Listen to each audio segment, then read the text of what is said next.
What's up, gorillas? Thanks for tuning in to Amped on Demand and today's whiteboard briefing.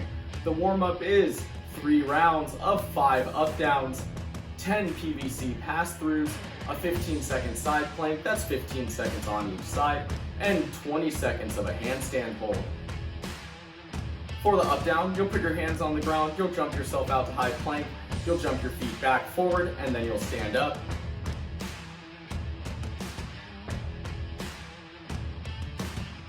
For the pass-through, you're going to start in a really wide grip with your arms straight. Bring that stick all the way around your body to your back and then all the way back forward, making sure you're getting some movement in your shoulder blades.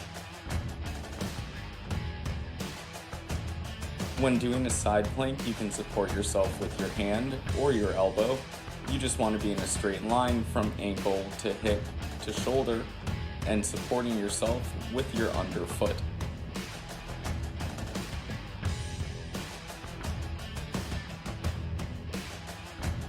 The handstand hold can be done one of 2 ways. You can start by kicking yourself up to the wall, or you can walk yourself up to the wall and go belly towards the wall. In either case, you want to be in a straight line from ankle to knee to hip to shoulder to elbow to wrist. We want our abs engaged and an active shoulder pressing hard into the floor.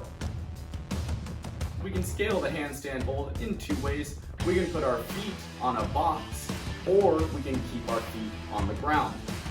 In both of those situations, we want to be in a straight line from hip to shoulder to elbow to wrist, making sure we keep our abs tight and our shoulders engaged, pressing hard into the floor. Your workout today is 4 rounds of a 400-meter run and 50 air squats. If we don't have 400 meters measured out, we can run 200 steps, stop, turn around, and run back. So this workout is all about how well you perform while you're fatigued. That run is going to tire out your legs for your air squats, and the air squats will make that run more challenging. The way we want to approach this workout is to run those 400 meters at a pace that we can finish the run and immediately start our air squats. Air squats we want to pace such that we're getting as close to an unbroken set of 50 as possible. If we need to break that up into a couple sets, we can, but what we should try to do is move consistently throughout one big set rather than a bunch of small sets moving really fast. During the air squats, if you pace them correctly, you'll be able to get your heart rate down a little bit. Although your legs will still be working, your heart rate will be low so that won't affect you on your next run. If for some reason we can't run today, your options are either lunges or jumping lunges. You'll be doing 40 reps of either one of those. If we're doing jumping lunges, we'll start standing tall, jump one foot forward while we jump the other foot back, lower our knee down to the floor, making sure we have a 90-degree bend in each one of our legs, then we'll jump our feet back together. If we're doing standard lunges, you'll start with your feet together. You'll either step forward with one foot or step backwards with one foot. Lower your knee down to the ground, making sure you have a 90-degree bend in each one of your legs, and then stand your feet back together. How you feel during this workout is all going to depend on how well you pace. If you go too fast on the run, those air squats are going to be miserable. You'll feel that lactate building up. You'll feel a strong burn in your legs. Your heart rate will be through the roof, and you'll need to take a lot of breaks. However, if you pace the run well, you'll be able to get into your air squats as soon as you're done running. You'll be able to bust out a pretty big set as long as those are done at a moderate tempo, and then you'll be able to go right back into your next run. For the air squat, you'll start with your feet just outside shoulder width, toes slightly out.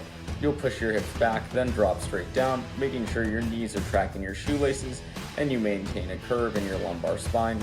Once your hips go below parallel, you'll drive through your heels and stand straight up. Your goal today should be consistent splits for each round. We shouldn't be starting our first round really fast and getting slower and slower. Ideally, your first round would be your slowest round. Your last round will be your fastest.